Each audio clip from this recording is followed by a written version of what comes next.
All right, well, good morning, good afternoon, wherever you may be joining us. I want to welcome all of you to this month's Beyond Compliance webinar and podcast series. I'm Brian Sharp with SafetyChain Software, and want to thank all of you for carving out some time in your very, very busy days. But I'm really excited about this month's topic. This is a first time, not only that we've been able to bring in our friends at Ignition and the Inductive Automation, but also really, I think almost this is like a master class in digital transformation. This will be a nice 101 course overview as we're going to talk about 6 practical steps food and beverage companies can take to achieve digital transformation. That's like a big, broad, it's kind of a marketing phrase, if you will. And so we want to dispel a few myths maybe and really give you some tangible stuff to be thinking about and doing and planning for in your plants. And we're bringing in the best to do that. So I'll be introducing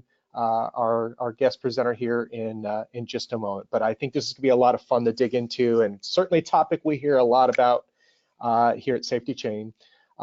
See a lot of new folks, which is always fun and exciting. So just for those of you that might be new to the series, we started this series a couple years ago with the intention to pull together thought leaders and experts and practitioners and folks like we have today with Travis from Ignition that are out there doing this stuff. And so we're trying to introduce strategies and tactics and technology, best practices that are being used to really improve what food and beverage companies are doing in the areas of FSQA and production and continuous improvement. So we appreciate that you're here. We built this series for you, so we'd love to hear what topics you want to hear about. Maybe there's a particular presenter.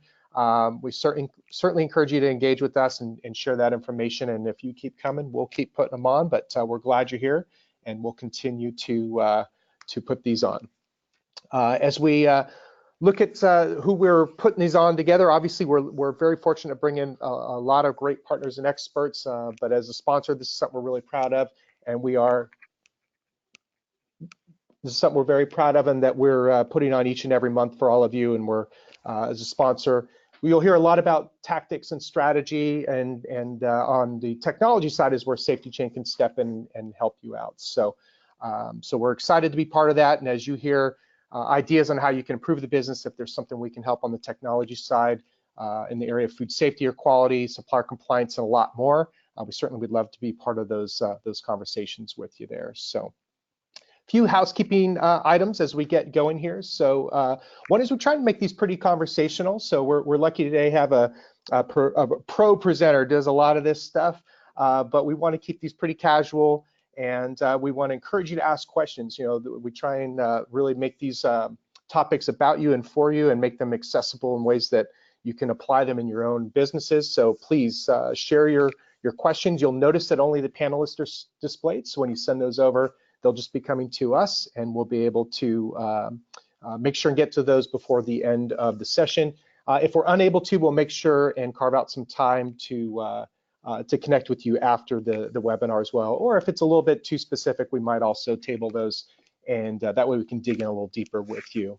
I'll try and cover the most commonly asked question, and probably most important, is that Travis and his team at Ignition are kind enough to have us recording this, and we'll be able to share this as a replay afterward, as well as something that we'll send out an email with a linked asset to the PowerPoint slides as well. And last but not least, if you're having any audio issues, there's 2 ways to connect on audio. As always, you can do it through the web, or you can also do it through the phone. If you're having troubles with one, sometimes the easiest thing to do is hop over to the other there. If there's any technical issues beyond that, you can send us a note in the chat box there, and we'll do our best to hop in there and help you out as best we can. So with that, we want to get onto the good stuff here, and I'm really excited, as I mentioned, to bring in Travis Cox, who is the co-director of sales engineering over at Inductive Automation. A lot of you know them as Ignition, with their solution that's out there in the production market. He's been there forever, as he says, right? So I think 2003. He's really been a big part of the growth of that company, and chances are, I think, seeing who's on here, both by way of customers and folks that are out in the industry, you've either probably worked with their technology or certainly have heard of it. and they're definitely great thought leaders and doing something pretty special over there. And I thought would be a great way to introduce this concept from a technical side, right? So we've talked about this digital transformation from an operations side, and today we're going to dig in a little bit more on the technology side. So Travis, can you hear me okay? I certainly can. All right, awesome. Well, welcome. We're excited to have you here, and I'm going to go ahead and just turn it over to you because I know I saw the deck, and there's a lot of good stuff in here. So I want to get out of the way and start jumping into this stuff. All right. Well, thank you so much for having me on here. I'm really excited to take part of this webinar and to share some practical tips with digital transformation. As you said, this topic can seem pretty scary, and hopefully today we can dispel some of those myths and make it seem very approachable and seem something that everybody here can actually go and achieve. So looking at the agenda here today, we're going to talk about what digital transformation is, sort of the definition of that, and the hype. There's a lot of hype about that out there in the market today. So we're going to talk what that really means and what the promise of digital transformation is and what the reality actually is today when looking at it. And then hopefully the most important part about this is to give you these 6 practical steps to digital transformation enablement. We're going to talk about being able to add sensors and PLCs into the network, aggregating or collecting data so that we can make better decisions off of that, getting data to more people so that they can turn that data into information and act on that. We're going to look at integrating different systems together. So this is integrating things like SCADA as well as other systems so that we can make the most of everything, as well as using open standards and message-oriented middleware on the operations sides of the fence. So we're going to talk about that, something that IT has been doing for a long time. It's important to sort of bring those same paradigms into the operations side of the fence. And then lastly, we're going to look at leveraging the cloud. Obviously, there's a lot of hype about going to the cloud and about leveraging that when it comes to especially SCADA or the operation sides of the fence. There's a lot of people that are pretty scared about leveraging that. And hopefully today we can talk about how we can really make the most advantage, take the most and get the most out of leveraging that. So let's start here by defining what digital transformation is. The ARC Advisory Group, they define it as the transformation of industrial products, operations, value chains, and aftermarket services that are enabled through the augmentation of people and knowledge through the expanded use of sensors, data, and analytics. So if we really boil this down, it's about getting access to a lot of information that's out there, being able to bring in that data into systems where we can leverage it and turn it into information that we can act on. And this is really around using things like analytics or machine learning to get insight in that data. If we have thousands of sensors out there and hundreds of thousands of data points coming in, and that we're logging really quickly, we've got to be able to turn that into actionable data rather quickly, and to be able to store that amount of information over time. So that's really, if you boil it down, that's what digital transformation is about. But it really has begun. Every conference you go to, there's a lot of webinars that talk about digital transformation. It's out there. And while its impact has been profound, many businesses are struggling to realize the full potential of digital transformation. So regardless of what term you want to use, whether it's digital transformation or the industrial Internet of Things or Industry 4.0, Industry X.0, all of these, the point is that every company in the world is trying to come to grips with what the revolution really means and how to actually get started with it. So along with that, they're also looking about, asking certain questions like, how long is it going to take to do the transformation? How well are these organizations confronting the digital disruption? It is somewhat disruptive to be able to leverage these kind of tools. I mean, there's a lot of companies out there who still do things on clipboards and whiteboards and have been very successful with that. There's a lot of push out there to become more digital, to be able to make this data more available, and that's disrupting. So how are we confronting that? And if we really look at it, there's some interesting statistics from the World Economic Forum on the research that they've done. 84% of business leaders expect that IIoT is going to disrupt their operating models within the next 5 years. So that's pretty profound. And 7% of these leaders actually have a comprehensive IIoT strategy. So they are really thinking about how they're going to leverage this and do more with it. 73% admit to having none at all, so no strategy at all. And so if you look at that, we really have a problem. And I think this is because they don't know how to necessarily get started with it. But really, what I look at it, the digital transformation or IIoT, a lot of this has been driven from the top down. There's the promise is we can utilize all these amazing cloud IT applications and all kinds of analytics and business intelligence and machine learning and data lakes and all that's up there that we can start really leveraging. But the problem is getting access to the actual operational data. So they typically draw this single line down to the plant floor and say, all right, we're going to get used to get at all this data and really start doing something with it. And to me, there's an elephant in the room, which is you can't really drive these kinds of systems from the top down like that, because the world of operations is very complex. So if you look at the real reality of digital transformation, the dream is to take advantage of all of this and to get access to that operational data. But the reality is that the real work is the transformation has to happen on the OT level in order to really take advantage of these platforms that are in the cloud. So let me put it this way. If we look at the cloud, they have lots of great they're cloud platforms that offer a lot of great functionality and a lot of value that can come out of it.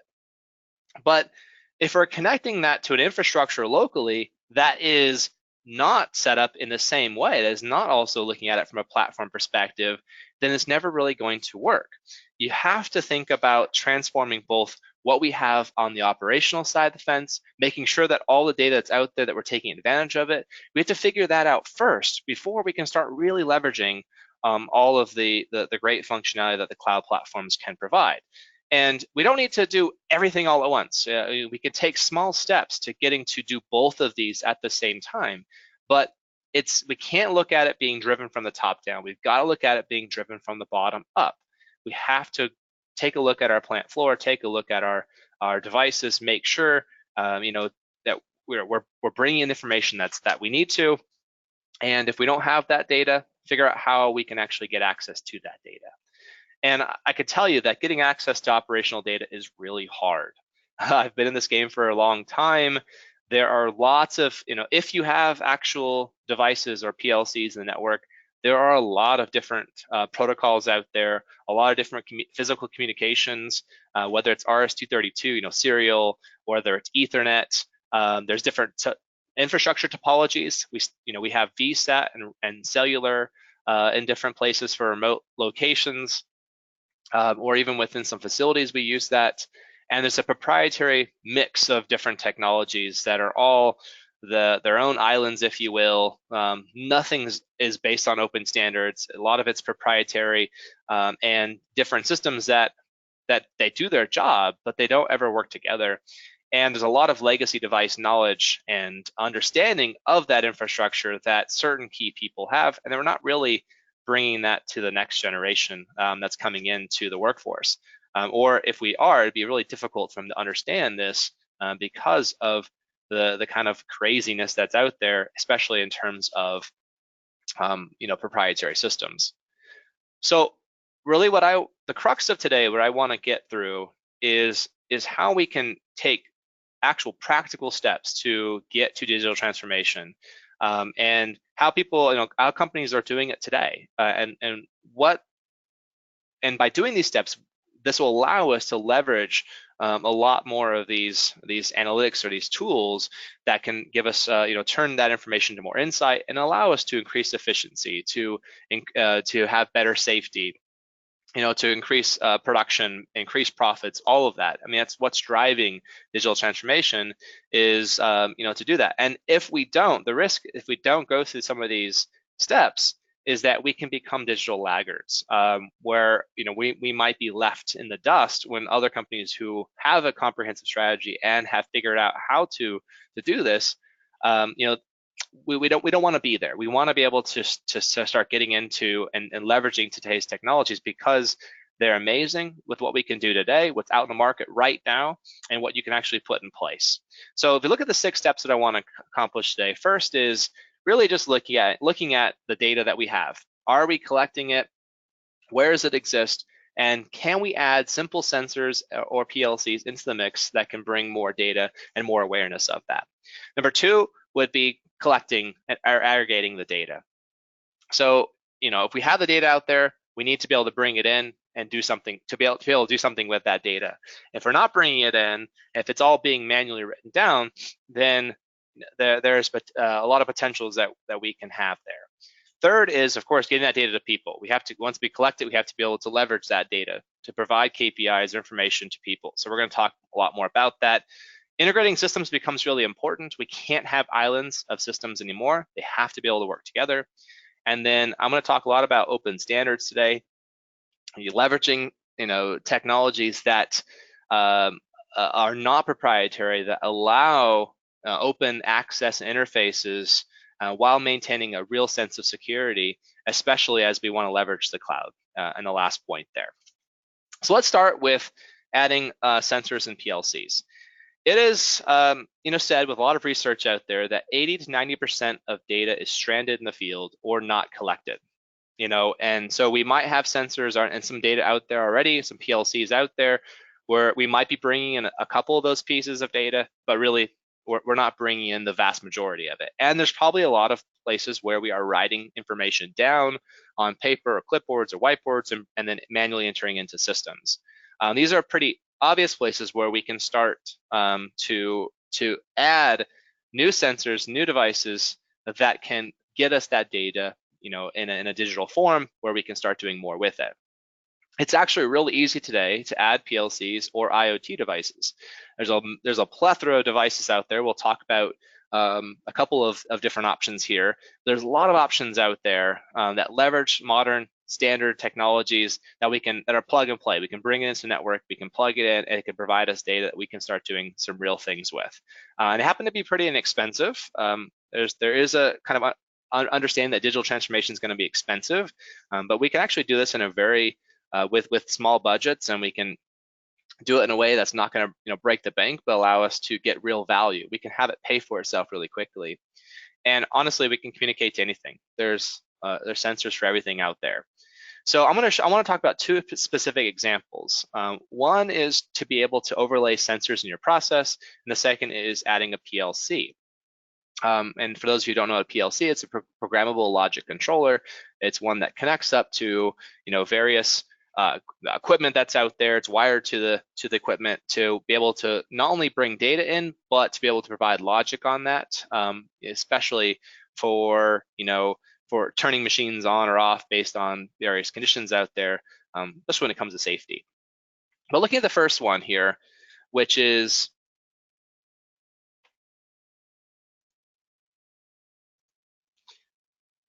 okay, can you advance the slide for me?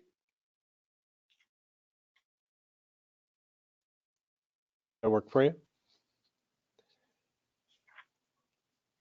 Yeah, it's not advancing here. Oh, there we go. Okay, so the first example is overlaying sensors. And so I want to talk about a particular technology that's out there and that's available. And there's a company called Advantech. There's part of that company is B&B SmartWorks, and they provide a product called Wizard. And in particular, what this allows us to do is these are these hockey puck sensors. Basically, we can connect it up to digital I/O or analog I/O. So maybe temperature sensors, humidity sensors, vibration sensors, all sorts of different things that you may want to get access to. And you can these hockey pucks, they have magnets behind it. You can go put it on the actual equipment right there, and they require no Ethernet. They require no power. Their battery power lasts for 5 years, and it's a way to overlay data. So it can be very expensive to run conduit and power or Ethernet out to your plant floor, but we know we need data that we need to get access to. And so here we can actually put these sensors in. They communicate over a mesh network back to a central hub, and that hub supports a lot of open standards like OPC UA and MQTT. If you're not familiar with those, it's okay. That allows us to bring that data into applications very, very easily and leverage that data. But with this, it's really an expensive way to bring in, if we don't have any of these devices out there, to start bringing in or overlaying this information, bringing it back to a central system where we can then collect it. And that'll be, of course, the next part we're going to talk about. But this is one inexpensive way to get started. And there are lots of different examples of this. This company has also Atom Wise IO, wireless IO as well. But there's many IoT devices out there that offer very similar paradigms. It's just important that we use ones that support open protocols and not lock you into their particular products. We want protocols like what I've mentioned here. And there can be a little bit of noise out there in the market with IoT, where they lock you into their cloud platforms or, and all that. They say it's all open, but really you want to be able to leverage your systems and leverage that data yourself. And so this is a good example of that. So that's a great way to kind of get started if you don't have anything at all. Now, of course, sometimes, we have some sensors and information, but we haven't hooked them together, to a PLC where we can provide some actual programming. And this is where we can automate more of the line there. And you may already have some PLCs, and those PLCs might have proprietary protocols, and there's lots of them out there. So there are products that have drivers specifically for those that we can bring it in and leverage it into an open way using open protocols. And of course, there are brand new PLCs that you can bring in to your production facility that already leverage the latest and greatest when it comes to this as well. So an example of this, of a PLC here, is Opto22's, their EPIC controller. And this allows us to connect to analog and digital I/O, all sorts of different variations of that. It can also connect to serial devices as well, so we can bring a lot of those sensors and information into this PLC. And why we want to do that, of course, is to use the programming languages that exist here. So these modern languages, for example, like Codesys, and or in particular their languages for being able to automatically turn things on or off, or automatically slow or speed up a line based on all of these environmental factors. So if there's things that operators are doing manually, or if they have to shut things off, and that should be more automated, this is a great thing that we can do to bring that in. And if we leverage ones that support open protocols, like again, OPC UA and MQTT, then it opens the door to be able to bring it into lots of different applications on the top end, as well as, of course, bringing that into different cloud providers at the end of the day. So we're gonna take this journey where you'll see if we can easily add some sensors and PLCs, we can then start doing a lot more with it as we go along. PLCs can do a lot in terms of increasing safety if you don't already have these in place.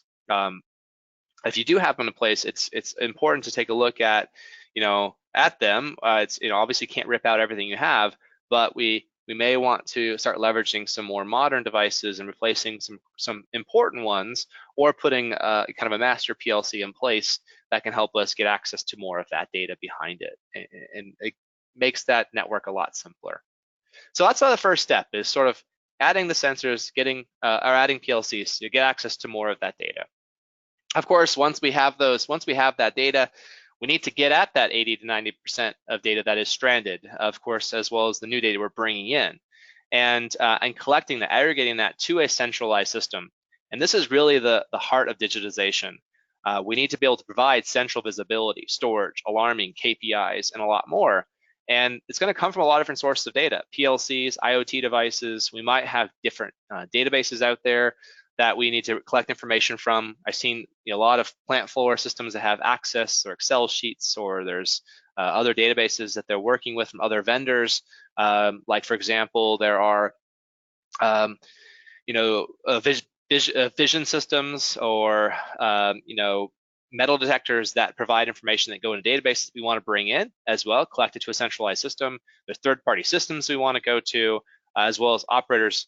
If we're putting stuff in clipboards, whiteboards, then that's a prime candidate for doing digitization. And we could do this. It really allows for transfer of data to and openness of that data across the board.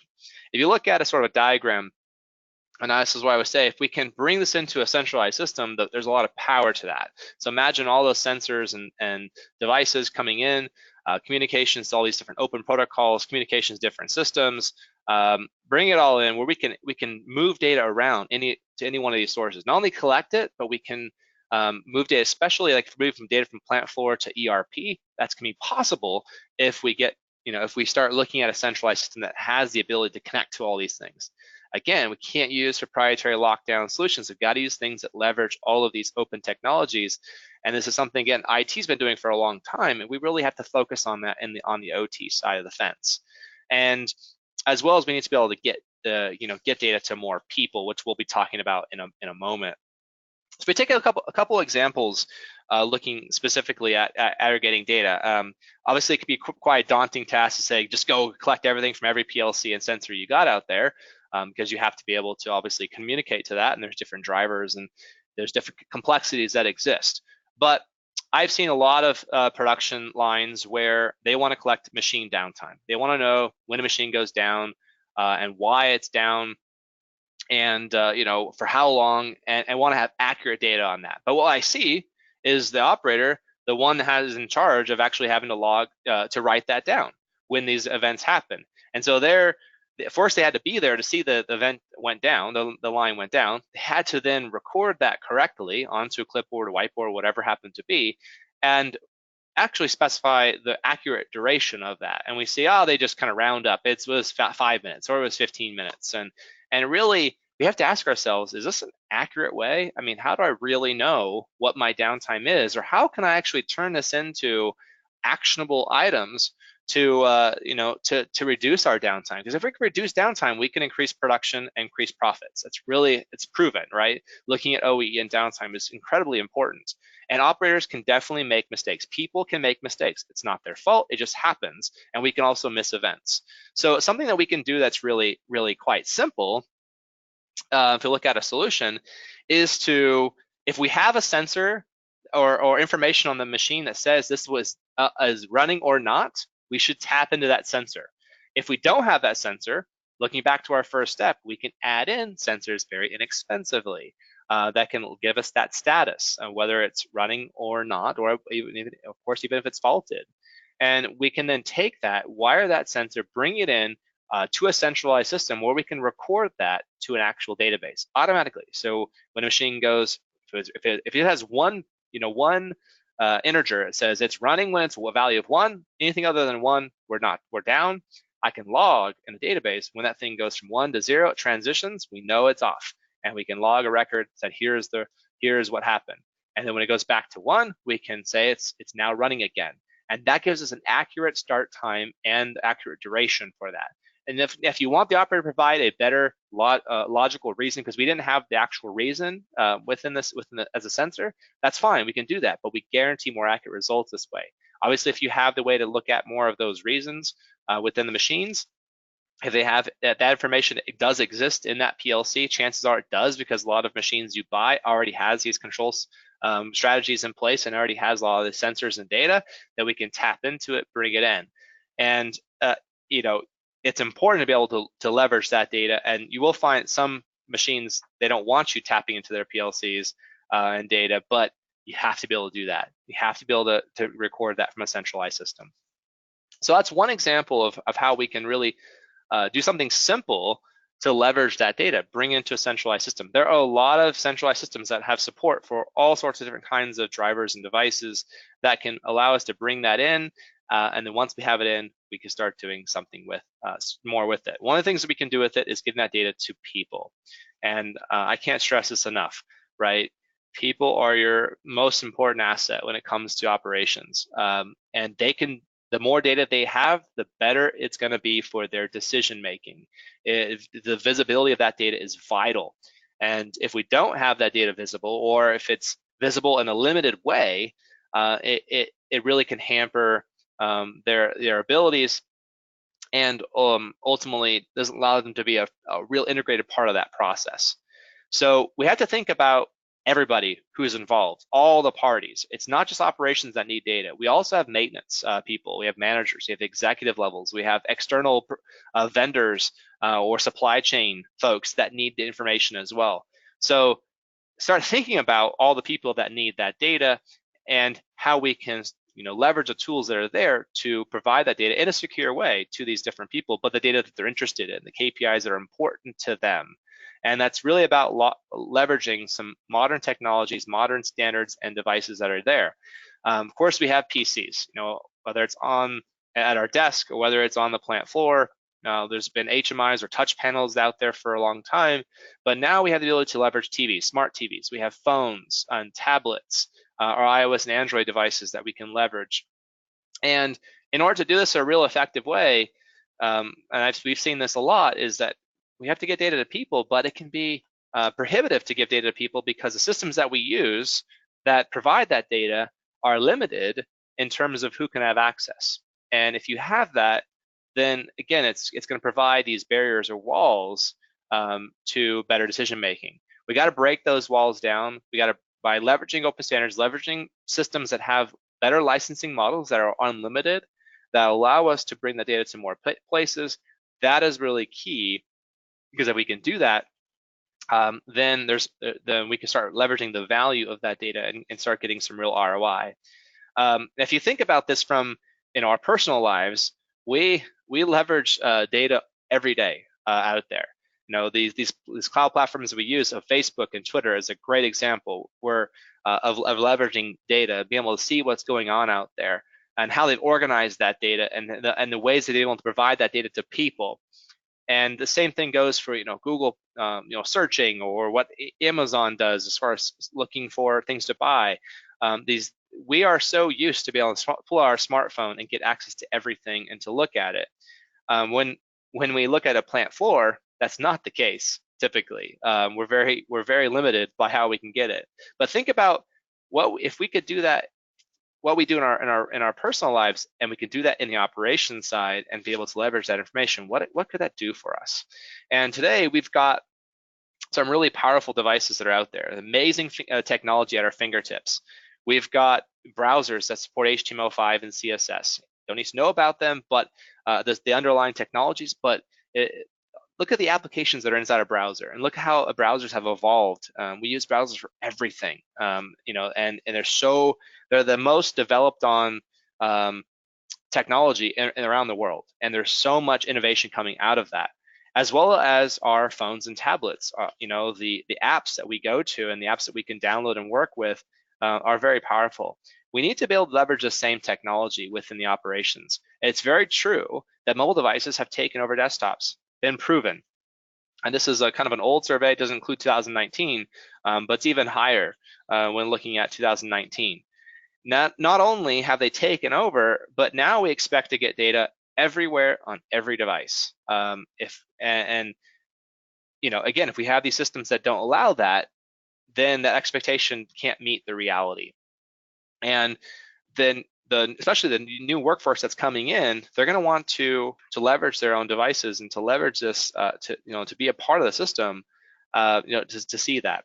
So we need to make sure we're using the technology that allow that. And another thing too is with this technology, we can create a single application, and this is easy to do today, a single application that is mobile responsive, that will be optimized for the device that it's working on. So if I'm on a tablet, I'm going to see more data, more information on there. I have more real estate. But if I'm on a phone, it's going to be optimized for the phone. Give me the same relevant data that I'm looking for, but in a much better way of doing that. We're very used to this, of course, with all of our the applications we use out there and the apps that we have on our phones. When we go to Facebook on a browser, it obviously gives us a lot of data, and we go to the apps on the phone, we get the same relevant data, but in a more optimized way. The same thing is this technology is approachable for the operational side of the fence. The last thing I really want to mention with these devices is the phones are by themselves incredible pieces of technology, and they have a really vast array of sensors that we can take advantage of. For example, they have GPS.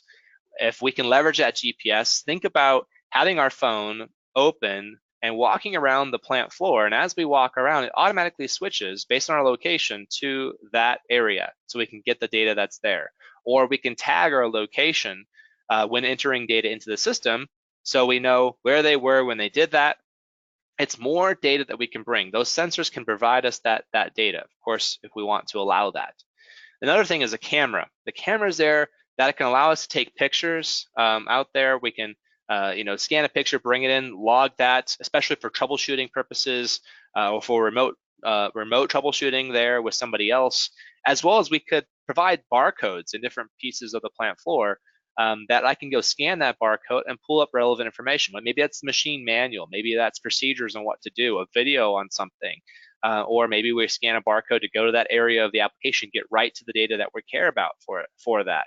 These are all approachable because these the phones that were out there, and if we have it, and if we say, okay, we're going to start leveraging this, we're going to bring it in, this can be a native part of our actual system there. Again, you have to work with systems that provide and leverage this technology. There's other things that we can be doing, the accelerometer that's on the phones, Bluetooth, for low energy beacons. There's push notifications, all sorts of things that can happen with these. And we can't really, we'd be remiss if we don't talk about security with all of these. Security is something important that we have to look at, especially when digital transformation, we're making data more available, more connected. We're blending the worlds of OT and IT together. We have to think about security. So that's where we leverage tried and true today's standard technologies for security. When we log into a bank or various cloud applications in our browser, we know that it's secure. We know that we're doing things to protect our data. We have the ability to do two-step verification or multi-factor authentication when we go. So if I log in to a website, it may send a code to my phone to verify that you are who you are. And that same identity management is available, and the same security is available for these applications that we can bring into our operation sides of the fence. And that's really what this is all about, is we can leverage these identity management systems that are out there that have single sign-on, that have the two-factor authentication and more. So the next step is, okay, we've added sensors, we've been able to aggregate, collect that data, and we can bring in the data that's important that we're looking at. Then get data to the people, and obviously we can choose the things. The passive least resistance, the one's going to give us the most value at the end of the day. Get that data to more people. We have a tool that we can expand onto. We can continue to leverage and get that data to more people. We have to have our system that's in place that's not prohibitive as far as licensing, so we can continue to develop adding more in parallel as we're getting the value, as we're seeing that value come in. Another way that we can provide a lot of value is by integrating our systems together. There is no one application that fits all requirements. That just doesn't exist. There's lots of different systems out there. We have to be able to bring them together, leverage them together. So we, on the business side, we have the accounting software, ERP systems. On the operations side, we've got HMI or SCADA systems. We've got maintenance systems that maintenance personnel uses. We've got all sorts of different systems that typically are not connected. They're different islands, but they need some they have overlap of the data. They need to have some synergy, or we're taking it and having people manually bring data from one side to another. And again, whenever we do that, there's potential for issues, there's potential for mistakes to happen. So it's all about leveraging existing APIs and open standard protocols. And this is something that I'm going to harp to the entire message here, is in order to do a digital transformation, we have to use these secure, open standard interfaces and protocols. And a lot of these systems have really great APIs. ERP systems, maintenance management systems, they have really wonderful APIs that allow us to integrate with other systems. These APIs can be web services, they can be databases behind the scenes, or protocols that like we were mentioning before. So find that they exist and look at getting a centralized system that, different systems, how we can bring them together as long as they can support them, that can provide some really cool benefits. For example, ERP is an easy example, especially in production. We store bill of materials up there, we store product codes, we store schedules, all sorts of things. We know what we're going to be producing from what's in ERP. It's not the real-time system, it's the business side of the fence. But if we can bring that down and bring it into our system, we can really leverage that a lot more and get data to ERP. So what, we can specify what we produced up there. We can really have the two work together so that they have all the information that's necessary without having to manually import between each other. Another example is maintenance management. These systems, typically SCADA has access to the plant floor.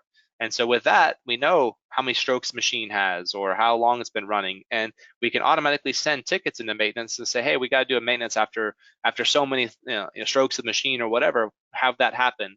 And so that they can work together, as well as if I'm in the SCADA system, I want to be able to right click on a machine and see when the next scheduled maintenance is going to be on that. Think about that from every other system, MES, inventory, HR, timesheets, and a lot more with that. Now, the last step, or the fifth step, is about leveraging message-oriented middleware.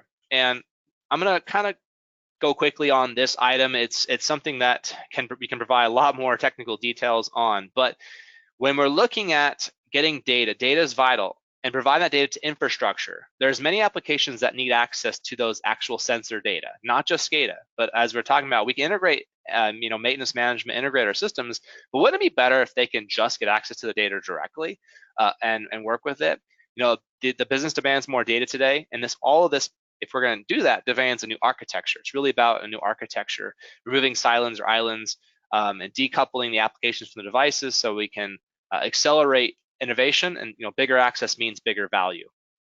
So looking at path A, which is what a lot of systems are, we have a SCADA system connected to the different devices, PLCs out there, and then the IT or the business says, I need some data. So, okay, we connect it, the SCADA up right directly to the ERP, and we integrate those together. And there's value to that, don't get me wrong. But we do that with a lot of different systems out there, and all of a sudden our SCADA system actually does become a little bit brittle, or we don't want to add anything more to it because it's delivering so much other data to everywhere else. If I add more, I don't want to break it. And this happens a lot as we do these integrations. Integrations are important; they can provide a lot of value initially, but we look at an overall strategy. We might want to look at how we can bring data to all of these systems from an infrastructure standpoint, and keep the system different systems working really well on the data that they need. So instead of having a coupled architecture where this is sort of the conventional, where I connect these systems to those devices or sensors, instead of doing that, we can have a decoupled architecture where all the devices and information publish information into infrastructure that then these applications can subscribe or get access to. And these are leveraging technologies like MQTT. And I'm not going to get into a lot of specifics of MQTT here, but it's message-oriented middleware. Having the ability to decouple this can be really important as we go along. So can we advance the slide for me?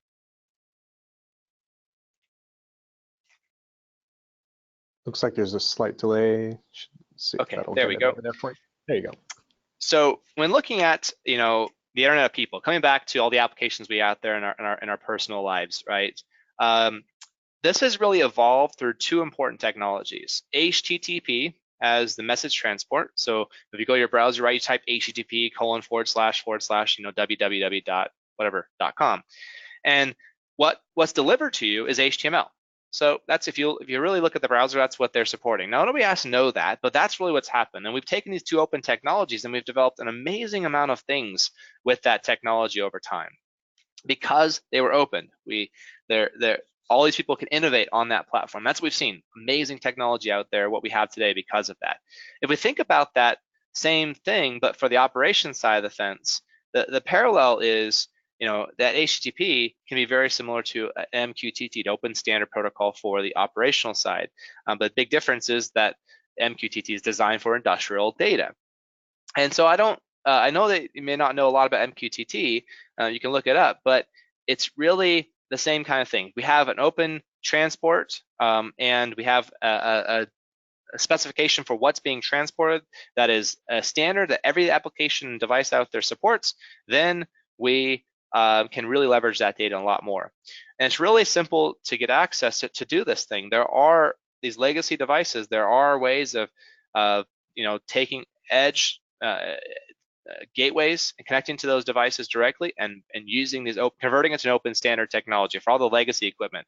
Everything that we buy today, all the new sensors you have out there, if you go out there, you will see MQTT on these sensors. As the reason I bring it in is because they have this support, this plug and play support, where I can bring it in and leverage that data and not have to actually connect to the device directly. And we can do that. We can do that for new devices along with having infrastructure with converting our legacy devices to the exact same thing. So imagine this scenario where all of this operational data, and if we slowly get to that, is not only the new sensors we bring in, but it supports open standard, but being able to take the legacy stuff as well, convert that to the new standard, and we can do that very inexpensively. We can put one edge device out there that does this. We can bring all that data and we can publish it into infrastructure. So see, I'm waiting for, maybe there's a little bit of delay here for the slide. Yeah, it looks like it's catching up to you here, Travis. Okay, so we can bring all that into infrastructure. We can publish it all into a message-oriented middleware. And so all these devices are publishing in, and then we can start connecting applications to it, whether it's SCADA, whether it is legacy systems, whether it is then taking that data and bringing it into cloud platforms like Azure, AWS, Google, IBM, whether it's another ERP system or a OEMES system, asset management system, anything else that we have that we want to connect to, any future apps, we can start connecting to infrastructure and get access to the real data without affecting their systems, and it gives us a tremendous amount of value as a plug-and-play infrastructure. We plug more data in; it's available everywhere. And from innovation standpoint, we can actually add or innovate, add a lot more features and applications in the future that work with real data. If it doesn't work, no big deal. But if it works, we can easily start leveraging those to get that data and have that value, bring it to more people. And I mentioned here in this particular slide about going to the cloud, and that there's a lot of a lot of people are scared about going to cloud, leveraging the cloud. And we're not saying move our SCADA systems to the cloud. That's not necessarily what we need to do today, but it's about leveraging the cloud systems that's out there. If we have done those 5 steps before, if we've done at least a small amount of them, and just do a couple things in parallel. We could take one PLC, bring it in. If we do a couple small things, then we can easily leverage some of these tools that are in the cloud, that like for machine learning, analytics, business intelligence, or the deep storage. I think it's quite important to be able to, the cloud is really scalable. You don't have to have any infrastructure locally, especially for long-term storage of our data over time, because we're generating a lot more data these days. It can go and be stored in the cloud, and then that's where we can act on that data, rather than having to have all that stored locally. But of course, we can store a small amount locally so that we can, act on that locally. But if we bring it up, we can leverage these tools that are out there. And if you look at a couple of the big ones, Microsoft Azure and AWS are the 2 real big ones that are out there in terms of leveraging or having these cloud systems. Azure, in particular, they have their data warehouses, they have their Power BI tools and HD Insight and machine learning studios that a lot of customers really are looking at taking advantage of. And chances are the IT department has already been experimenting with these. Now, these things support standards like MQTT and support these open technologies. And if you look at the operations side, the fence that can easily deliver that data to the cloud, and we figure that local infrastructure out, it's going to be very, very simple to have a connector that can bring us right to cloud so that IT can start doing what they need to do with that data. But they can't do all their magic until we have the actual data available. So Azure and then AWS, they can offer, I think these are just diagrams of all their tools. You don't have to worry about any specifics with these. There's a lot of cool things that are possible if we can get that data into to their, stream it into their systems and leverage it. And so AWS has a lot of similar data lakes and analytic tools that are there that we can definitely take advantage of. So those are 2 examples. There are other cloud platforms obviously as well, but we're seeing a lot that are looking at taking advantage of these 2 in particular. So hopefully here you've gotten a good sense of some of what digital transformation kind of really what it is, what the reality is, and that is it's thought of from the top down, and we really have to look at it from the bottom up and figure out our operations side, get access to data. I mean, We still write things on clipboards. We've got to be able to do some digitization there, and maybe add some more sensors, PLCs. We need to collect that data to a centralized system using standard mechanisms that support all sorts of different data sources, but get it into an open format. Leverage, being able to leverage MQTT or message-oriented middleware to then deliver data to multiple applications so that we can integrate these systems together, whether we integrate them directly or whether we integrate them by providing the data through a message-oriented system that's truly meant for that. Connecting these systems together can provide a lot of power to that. Once we do that, then it's easy to get data to a lot of people. It's easy to also leverage the cloud and the tools that are there in a little way. So there are small steps that we can take on all of these here, and hopefully you got a sense of those. And but we can always send questions in to myself or to others that can be addressed, and how we actually can what that would really look like. And I try to give you some of those. There's a lot of sensors out there, a lot of things out there. It can be hard, a little daunting at first, but take it in small pieces, take it in strides, and you're going to be able to get tremendous value out of it. So with that, I think we can go over to you and Brian and look at the Q&A.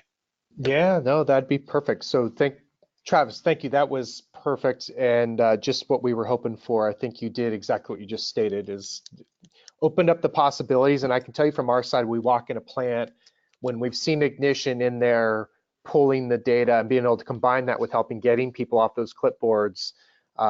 It makes such a huge difference. And I just want to reiterate how impressed we've been with what you guys are doing, and frankly, how much easier it makes everyone's life, both in IT and in operations, when you've got systems like that to start connecting the data, right? Because you mentioned a lot of those other tools, whether it's HR, payroll, or just the ERPs, and all these things, inventory management, they've been digitized, and it seems like operations is kind of the laggard in catching up, and so this is a natural place to start. So I think this was a nice overview of all the different things to be thinking about, but you don't have to do them all at once. So we do have some questions, Travis, and I'll fire away, and I appreciate that you're willing to take some if we don't get to everything here. One of the things that came up early on here was you talked about devices, and we're seeing this a little bit too. What are you seeing out there with customers, whether it's the old BYOD, right? People bringing in their own devices, or just device management in general, either the challenges or any suggestions you have, things to be thinking about in terms of what we talked about today. So in terms of the device, we talked more of on the client side, like visualizing data, getting and seeing it, or more on the devices that generate the data. Probably the collection of data, yeah, generating the data, the mobile devices. The mobile devices in particular, yeah? So I mean, there's two sides of the fence. I'll kind of go in both. I mean, in terms of the actual devices out on the floor, the plant floor, that are there. There's obviously legacy devices. There's new ones that we can bring in, and it's really about having a strategy to get that data into a system that allows us to then take advantage of it. Mm-hmm. From a mobility standpoint, everybody wants to leverage their phones and tablets, but there are some challenges into that. You have to have a wireless infrastructure set up in place. You have to have IT bought in to be able to allow the two networks. Typically they're air gapped or they're VLANed off. There's no connection between the two, and so there are some barriers to that. But if you can, I think there's tremendous benefit and value we can get out of it, and we can secure this infrastructure very easily. That then it allows us to leverage those devices, more cleanly. Now, the whole BYOD, bring your own device, does offer, in terms of security, it does offer some companies or IT departments, they get a little scared because they can't control that device. Sure. And that's where some native apps where you can control the native app for that. Can allow, again, for the multi-factor authentication things to verify that they can log in, but there's no data needs to be stored on that device. It's just an access into it. But once we've done the two-factor, that has satisfied most requirements for a lot of people. Of course, the IT departments can actually provide devices, and they can do a lot of these. Apple and Android, they have central management of these devices as well. If they want to bring those in, so I think it's very approachable. Again, making sure we can leverage these kind of things that don't require us to store a bunch of this sensitive data on the device. That's the most important thing. And And systems like, I could tell you like Ignition, we don't do that because we know we have to be conscious about that security. Right. It's a huge one. It's a huge one for sure. And the mobile device management's a whole nother layer on top of that too. When you're talking about that we see. Um, Absolutely. But a question here, and maybe you could just take this at a high level, but the question was asking if you could talk a little bit about system redundancy, backups, in the event of, it could be anything from an emergency or a cyber attack or something like that. Do you have any thoughts, or how does that work along the lines here of what you've talked about? Yeah, I mean, redundancy, when you look at redundancy, and there's all the mission critical systems, you kind of have to look at redundancy at every layer. And, oftentimes redundancy is very tricky at the PLC layer. And there are some systems that have it there, but typically those PLCs or sensors that have the data, if they're not working, obviously you have a bigger issue. It may not be, your production may not be running at that point. Mm-hmm. But if there's any data aggregators or data collectors at the edge, like taking edge gateway that's connected to the PLC, bringing that information up, obviously you want to look at redundancy with that. A lot of softwares have their own redundancies built in.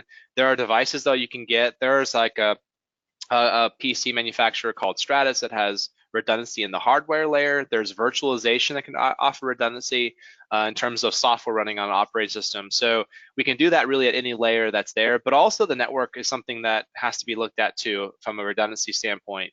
I mean, the reason that we're doing more distribution is to ease the network a lot more, but we have to have a network that can be up, and having redundancy there can be important. IT departments are obviously focused on that quite a bit, especially nowadays. But you have to look at it all layers, and redundancy is very important. But you have to ask yourself, I think the biggest thing is talking about risk. Don't add a bunch of complexity in and go get a big capital project to put a lot of redundancy everywhere if it's not practical at the end of the day. Right. If you're if you only ever have 5 minutes of downtime at once a month, then it's no big deal. If it was down for that 5 minutes, then just live with that, because it's going to give you what you need. And unless you have so evaluate the risk. If it's going down, what would actually happen here, and what does that correlate to as terms of value? That's good feedback. One more that I'm gonna ask you, actually. This is something I always, I love to learn from mistakes, right? And so you've seen a little of everything out there from customers, but I'd be curious, either what's the biggest pitfall that people kind of accidentally fall into, or fail to avoid, or just maybe advice on like what's usually the first place you recommend in terms of getting started. You can kind of take that either way or both of those. Yeah, that's a really good question. I think the largest pitfall that's out there is when you look at putting a strategy together to kind of do digitization. The strategy usually involves, it's a big picture strategy, involves everything, and they get overwhelmed very quickly with all of it. And so it really have to break it up into small chunks and look at and evaluate what you have to evaluate where the most value is going to come into play. I mean, if you have a production line that if you can increase that production line efficiency by X or by 1%, or have less downtime, what could that turn into in terms of actual profits and and all that, and the other and increase production? Focus on that. Add the sensors to that. And not have to look at addressing everything at first. As you add the infrastructure in place, it's easy to start plugging in more systems as you go along. I think that's probably the most important thing. And also make sure you're focusing on the operations side of the fence. It's a lot of these projects are driven from IT. They have capital projects and all that to do this stuff, but yet neglect the fact that where does data come from? It comes from the plant floor, and I can't stress that enough. It's really important. Adding a simple PLC or sensor is easy. Adding an edge device to convert it to MQTT to an open format to get data to more places is easy, inexpensive. We could do all these things. We can have a central system that can provide data to more people. And again, we could do all this. We can get things in place in a couple of days, very, very easily. So it's about really figuring out where the best bang for your buck is, and how that plays into the larger strategy as well. No, that's good. I appreciate that. I think that's sound advice. And we do have a couple questions from actually our customers are asking how would data work with Ignition and SafetyChain. We'll take those offline, but Travis talked about APIs, and that's a key part for us as well, because we want that real-time data in your hands while we're digitizing a lot of what you're collecting as well, along with the sensors that he's talking about. So whether you're on the FSQA side, I hope what you took away here today is that there is a better way, there is a path, and there are some steps. And if you're on the IT side, I hope that maybe you're seeing and hearing, kind of looking at the big picture. And I think there's a lot of great visionary IT leaders out there that are trying to figure out how to build a plan that's reasonable and actionable. And I think these are some really great building blocks. And you shared, Travis, a ton of great tools. And so I can't recommend enough Travis and his team over at Ignition and the tools and systems they have. And we'll certainly share all their information when we send our follow-up out. We'll also, as we mentioned, share a copy of the slides and the replay as well. And you can also download all of that on our site. And if you're looking to see a little bit more on the technology side from us on the QMS and how we're collecting this data and working with systems like Ignition to get all this data into one spot, we certainly welcome that opportunity as well. But Travis, thank you so much. I think this is a great start. We're going to definitely, hopefully, have you back here. Maybe we can go a deeper dive into one part of this, but I really appreciate what you put together for our audience here. Thanks for being here. No, thank you so much for having me. Awesome. Thanks, everybody, for joining us, and we'll look forward to seeing you again next month. See you soon.